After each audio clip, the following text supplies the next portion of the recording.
ओम नमः शिवाय। मैं हूं ज्योतिषित पंडित दीपक दुबे और पुनः उपस्थित हूं आपके सामने आज धनु लग्न के बारे में जानकारी को लेकर। धनु लग्न बृहस्पति की लग्न है, इसके स्वामी बृहस्पति हैं। तो धनु लग्न में जो जातक पैदा होते हैं सामान्यतः वो धार्मिक स्वभाव के, दयालु, सबको लेकर चलने वाला, सत्यनिष्ठा के प्रति सत्यनिष्ठ यानी सत्य के प्रति निष्ठावान होते हैं, न्याय के पक्षधर होते हैं। धनु लग्न में जन्मे हुए जातक अत्यधिक धार्मिक स्वभाव के होते हैं, धार्मिक प्रवृत्ति के होते हैं, ज्ञान के प्रति बहुत अधिक लालसा होती है, सभी धर्मों का सम्मान करने वाले होते हैं। तो अगर धनु लग्न के जातकों के सकारात्मक पक्ष को देखा जाए तो बहुत अधिक सकारात्मकता या व्यक्तित्व के मामले में अगर कहा जाए कि संतुलन, धर्म, न्याय, गंभीरता, सबको साथ लेने की क्षमता, सत्यनिष्ठता, यह सभी कुछ और स्पष्टवादिता, किसी भी बात को बहुत तोल मोल या घुमा करके बोलने की प्रवृत्ति धनु लग्न के जातकों में नहीं पाई जाती। तो सभी संतुलन को अगर देखा जाए तो यह श्रेष्ठतम व्यक्तियों में से एक हो सकते हैं धनु लग्न के जातक, बशर्ते लग्न पर बहुत अधिक बुरे ग्रहों का प्रभाव ना हो। धनु लग्न के जातक दूरदृष्टा होते हैं और अपने जीवन में इनका एक निश्चित लक्ष्य होता है। ये जीवन में अपने एक निश्चित लक्ष्य की ओर बढ़ते हैं और उसको अधिकांशतः ये प्राप्त करने में सफल होते हैं, क्योंकि बुद्धि, संतुलन के साथ चलने की इनकी प्रवृत्ति होती है, धर्म के मार्ग से भटकते नहीं, क्रोध और दया में संतुलन लेकर चलते हैं। तो कुल मिलाकर अगर देखा जाए तो धनु लग्न के जातकों में सकारात्मक पक्ष बहुत अधिक पाया जाता है। और शायद इसका सबसे बड़ा एक कारण है कि धर्म जिसको हम कहते हैं, धर्म का मतलब किसी पर्टिकुलर रिलीजन की मैं बात नहीं करता, धर्म का मतलब मानवता का धर्म, मनुष्य के प्रति, जीवों के प्रति, प्रकृति के प्रति, अपने इर्द गिर्द, अपने समाज के प्रति यह जागरूक होते हैं, उसके प्रति इनको दुख होता है। अगर धनु लग्न का कोई जातक है, पेड़ भी काटा जा रहा है, पक्षी भी मर रहा है, तो उसको देखकर इनको तकलीफ होती है। बहुत सेंसिटिव होते हैं अपने अगल बगल के इन्वायरमेंट को लेकर के धनु लग्न के लोग। इसी कारण इनको कहा जा सकता है कि मनुष्यता में ये श्रेष्ठतम मनुष्य हो सकते हैं। धनु लग्न के जातकों का जो मैं सबसे ज्यादा नकारात्मक पक्ष देखता हूं वह थोड़ा आलस्य, थोड़ा प्रमाद।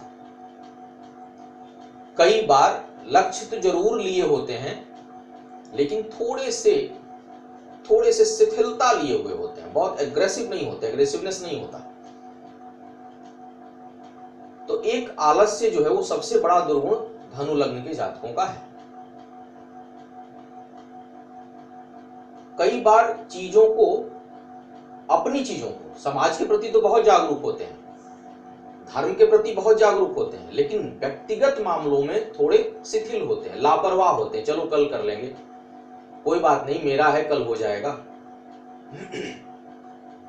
तो यह प्रवृत्ति कई बार धनु लग्न के जातकों को उनके व्यक्तिगत मामलों में, उनके लिए आगे बढ़ने में, उनके लिए बाधक बनती है। अगर धनु लग्न के जातक आलस्य और शिथिलता छोड़ दें तो बहुत आगे बढ़ सकते हैं, जो संभव शायद नहीं है। तो इतना ही मैं नकारात्मक पक्ष धनु लग्न के जातकों में देखता हूं। और आलस्य तो एक बहुत बड़ा शत्रु है विकास के लिए। यदि आप बहुत विकसित होना चाहते हैं, बहुत आगे बढ़ना चाहते हैं अपने जीवन में, तो आलस्य तो आपको त्यागना पड़ेगा, कल के ऊपर कोई बात आपको छोड़नी पड़ेगी। तो ये दो ही मैं सबसे बड़ा नकारात्मक पक्ष देखता हूं। थोड़ा अपने व्यक्तिगत परिवार के प्रति भी थोड़े लापरवाह होते हैं, समाज के प्रति नहीं, देश के प्रति नहीं, प्रकृति के प्रति नहीं। लेकिन जहां इनकी निजता आती है वहां थोड़ी लापरवाही धनु लग्न के जातकों में देखी जाती है। अब बात करता हूं कि धनु लग्न के जातकों के लिए शुभ ग्रह कौन से।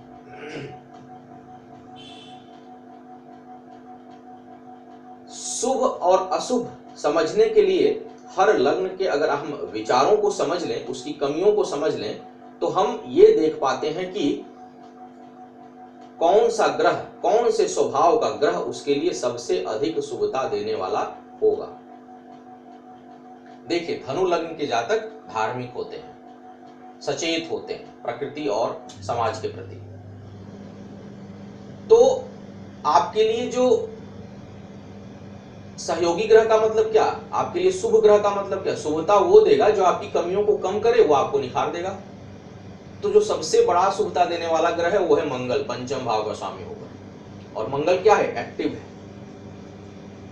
तेज है, देर नहीं करता, विलंब नहीं करता, चीजों को टालता नहीं। और भाग्योदय कब कौन करता है, सूर्य। सूर्य की क्या प्रवृत्ति है, नित्य निरंतर, टाइम का पाबंद, जो धनु लग्न में सबसे बड़ी कमी होती है। समय के पाबंद धनु लग्न के जातक ऑलमोस्ट नहीं होते। सूर्य क्या है, नित्य है, निरंतर है। मंगल क्या है, एक्टिव है। पंचम भाव का स्वामी मंगल, भाग्य स्थान का स्वामी सूर्य। यानी धनु लग्न के जातक यदि नित्य निरंतर और एक्टिव हो जाए तो इनसे अच्छा व्यक्ति कोई हो ही नहीं सकता, क्योंकि दयालुता, धार्मिकता, सहिष्णुता, सच्चाई इनके अंदर कूट कूट के भरी होती है, लेकिन आलस्य और निरंतरता में कमी इनको कैरियर में, इनके व्यक्तिगत उत्थान में कई बार बहुत अधिक बाधक बन जाती है।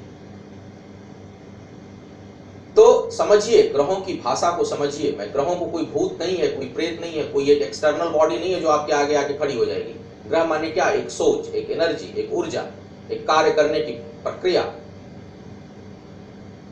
तो सूर्य और मंगल ये दो जो है आपके लिए बेहद, तो ये ग्रह आपके लिए हमेशा लाभकारी है। अब अशुभ ग्रह आपके लिए कौन है, चूंकि सच्चाई पर चलने वाले व्यक्ति दिल से ज्यादा सोचते हैं,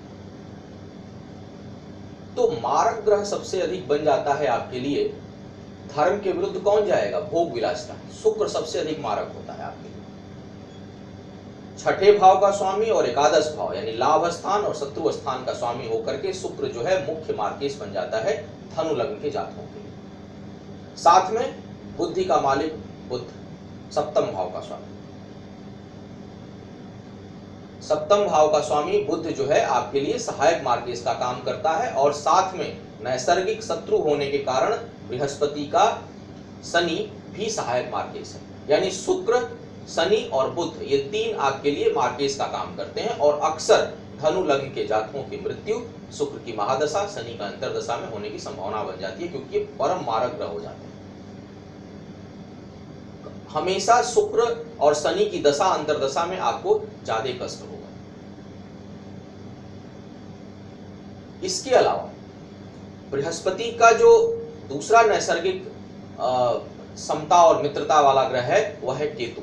केतु भी मोक्ष प्रदाता ग्रह है, धर्म के पथ पर ले जाता है, और बृहस्पति के इक्विवेलेंट जो है वो बराबर जो है वो परिणाम देता है। केतु नैसर्गिक मित्र है। राहु आपके लिए परम दूषित ग्रह है। कई बार यह अगर खराब होगा तो कुमार्ग पर ले जाने का प्रयास करेगा, और नहीं भी होगा तो इसकी दशा अंतरदशा में यह बहुत कष्टकारी होता है जो है धनु लग्न के जातकों के लिए। अब बात करता हूं रत्नों की। कौन कौन से रत्न नैसर्गिक रूप से लिए आपके लिए बेहतर होते हैं, शुभता लिए हुए होते हैं। धनु लग्न बृहस्पति की होने के कारण पुखराज आपके लिए बेहद लाभकारी रत्न है, बेहद शुभ रत्न है, क्योंकि चतुर्थ भाव और लग्न का स्वामी होता है। बृहस्पति आपके जीवन दाता है, तो इनका जो आपका जो जीवन रत्न है वह है पुखराज। उसके अलावा पंचम भाव का स्वामी होने के कारण मंगल का रत्न मूंगा भी आपके लिए बहुत लाभकारी है। विद्या, बुद्धि और पराक्रम को यह बढ़ाता है, साथ में संतान के लिए भी बेहतर है। धनु लग्न के जातकों का अक्सर देखा जाता है कि संतान कम होती है, अक्सर अल्प संतति का योग धनु लग्न के जातकों के लिए होता है। और भाग्य का स्वामी होने के कारण माणिक्य रूबी भी आपके लिए बहुत ही लाभकारी रहता है। चंद्रमा अष्टम भाव का स्वामी है, इसलिए नैसर्गिक मित्र होते हुए भी मोती आपको धारण नहीं करना चाहिए। तो आपके लिए जो शुभ रत्न हुए वह हुए पुखराज, मूंगा और माणिक्य रूबी, यानी येलो सफायर, कोरल और रूबी, यह आपके लिए शुभ रत्न है।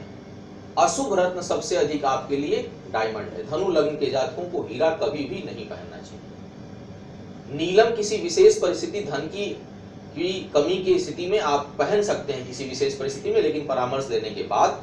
पन्ना भी चूंकि सप्तम और दसम भाव का स्वामी है बुध भी, तो उसको भी कभी किसी विशेष परिस्थिति में आप पहन सकते हैं, लेकिन जो एकदम वर्जित रत्न धनु लग्न के जातकों के लिए वह है हीरा या ओपल और राहु का रत्न गोमेद। यह दो रत्न आपको अपने जीवन में कभी भी धारण नहीं करना चाहिए। इन्हीं से संबंधित जो है वो आपके लिए रंगों की भी अगर मैं बात करूं तो आपके लिए जो सबसे शुभ रंग है वह है पीला। पीला, हल्का लाल और हल्का गुलाबी। मूंगे का जो कलर होता है वह लाल, तांबे का कलर, मूंगे का कलर का जो कलर है और पीला, यह रंग आपके लिए बहुत ही शुभदायक होते हैं। लेकिन सबसे अधिक नुकसान करने वाला रंग आपके लिए नीला है। नीले और हरे रंग से आपको बचना चाहिए। आपके शयन कक्ष में, आपके पूजा के कक्ष में या आपके स्टडी रूम में इस तरह के कलर का प्रयोग ना ही हो तो अच्छा है। इस तरह के कलर आपको वाहन नहीं लेने चाहिए। आपके लिए सबसे सुटेबल अगर वाहन आप खरीदना चाहते हैं तो वह है क्रीम कलर की गाड़ी। अब बात करता हूं किसकी करनी चाहिए आपको उपासना। वैसे तो बृहस्पति से प्रभावित होने के कारण धार्मिक स्वभाव के आप हैं ही। आप सभी ग्रहों की उपासना और सभी ग्रहों का सम्मान, सभी देवताओं का सम्मान, सभी धर्मों का सम्मान आपके का नैसर्गिक गुण है। लेकिन यदि आप भगवान विष्णु की आराधना करें और सूर्य की उपासना करें तो आप अपने जीवन में बहुत अधिक तरक्की कर सकते हैं। आपको चाहिए कि आप सूर्य की उपासना और विष्णु सहस्त्रनाम या विष्णु सतनाम का आप पाठ या जप आप निरंतर करें। इससे आपको अपने जीवन में बहुत अधिक तरक्की मिलेगी। तो यह था आज मेरा विशेष कार्यक्रम धनु लग्न के जातकों के बारे में। आपके सकारात्मक, आपके नकारात्मक, आपके ग्रह, आपके रंग, आपके रत्न। पुनः मिलूंगा किसी नए विषय को लेकर के। तब तक के लिए मैं आपसे विदा लेना चाहूंगा। आपका आने वाला समय शुभ हो, ऐश्वर्यशाली हो, आरोग्य बढ़े, आपके घर परिवार में सुख वैभव की कमी ना हो। इन्हीं शुभकामनाओं के साथ विदा लेता हूं, पुनः मुलाकात के वादे के साथ। ओम नमः शिवाय।